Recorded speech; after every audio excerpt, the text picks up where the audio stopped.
Good afternoon. Nagluluto tayo ngayon ng munggo. Isda at saka munggo. Yan ang ulam nila.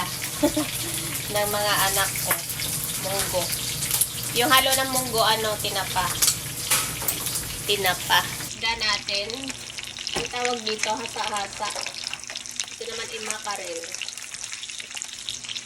Sa atin hasa-hasa. Ito, diba? Ano yung ay ganun na lang siya. Ito yung munggo ko.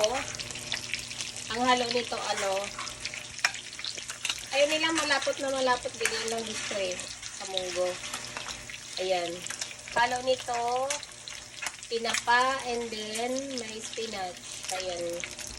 Ayan ang munggo natin ngayon. Magmunggo muna tayo.